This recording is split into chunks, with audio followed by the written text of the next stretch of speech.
Hallo Leute und willkommen zurück zu unserem Podcast. Heute haben wir ein wirklich spannendes Thema. Wir tauchen ein in die Welt des schottischen Philosophen David Hume. Seid ihr bereit? Hallo zusammen. Genau. Heute sprechen wir über David Hume und seine Ideen zum Empirismus. Das wird super interessant. Und natürlich, wie immer, werden wir dabei unser Deutsch verbessern. Super, Lisa. Also, für alle, die ihn nicht kennen, David Hume war einer der wichtigsten Denker der Aufklärung.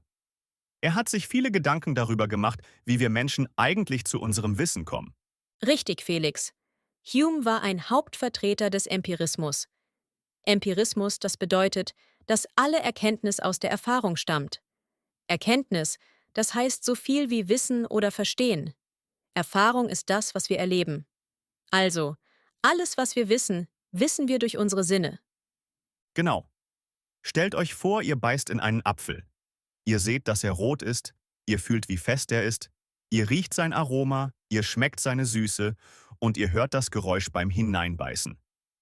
Das sind alles Sinneseindrücke und laut Hume bilden diese Eindrücke die Grundlage unseres Wissens. Habe ich das richtig verstanden, Lisa? Ja, genau so ist es. Hume nannte diese direkten Sinneseindrücke Impressions. Impression ist ein Wort, das auch im Deutschen benutzt wird. Es bedeutet so etwas wie Eindruck, also das, was wir direkt mit unseren Sinnen wahrnehmen. Und was ist mit komplexeren Dingen, wie zum Beispiel der Idee eines goldenen Berges? So etwas habe ich ja noch nie direkt gesehen oder erlebt. Gute Frage, Felix. Hume sagte, dass komplexere Vorstellungen, wie die eines goldenen Berges, aus der Kombination einfacher Ideen entstehen. Vorstellung, das ist, was man sich im Kopf ausdenkt, wie man sich etwas denkt oder ein inneres Bild macht.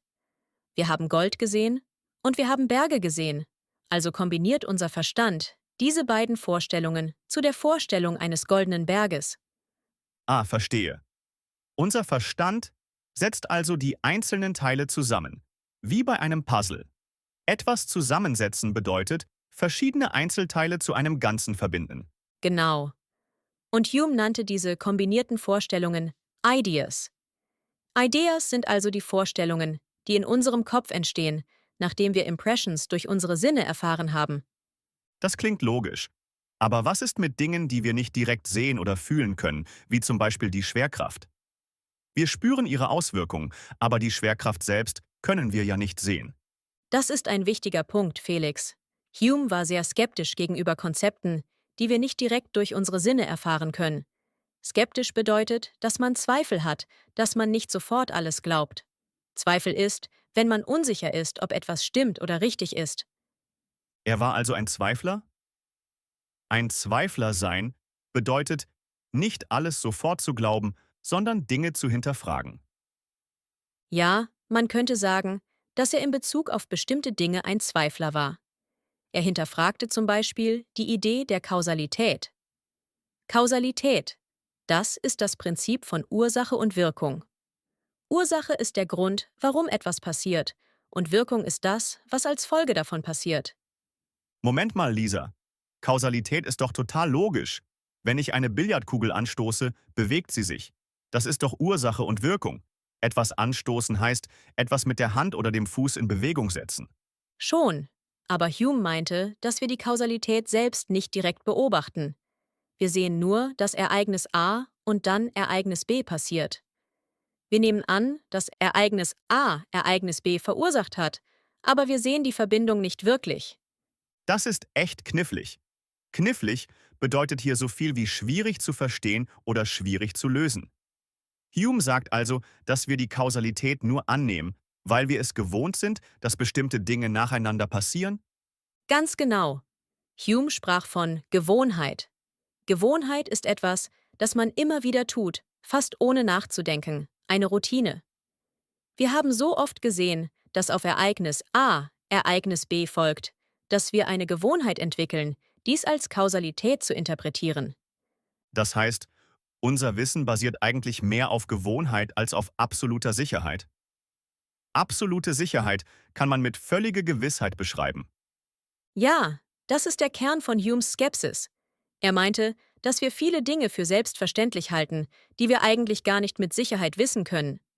Etwas für selbstverständlich halten bedeutet, etwas als gegeben anzusehen und nicht darüber nachzudenken. Das ist ja fast ein bisschen beunruhigend. Beunruhigend ist hier ein tolles Wort. Es bedeutet, dass etwas einem Sorgen macht oder ein unangenehmes Gefühl auslöst. Ja, aber es ist auch eine wichtige Erinnerung daran, kritisch zu denken und nicht alles einfach so hinzunehmen. Etwas hinnehmen bedeutet hier, etwas zu akzeptieren, ohne es zu hinterfragen, ohne sich dagegen zu wehren. Stimmt. Hume wollte uns also dazu bringen, unser eigenes Wissen zu hinterfragen. Etwas hinterfragen bedeutet, über etwas genau nachzudenken und zu prüfen, ob es wirklich stimmt oder richtig ist. Also, nochmal zusammenfassend. Hume glaubte, dass all unser Wissen aus der Erfahrung, also unseren Sinneseindrücken, kommt. Richtig? Ja, genau.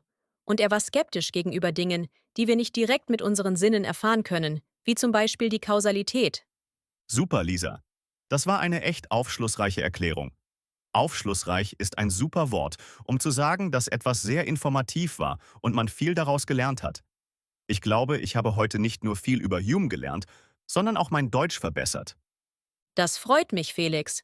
Und ich hoffe, unseren Zuhörern geht es genauso.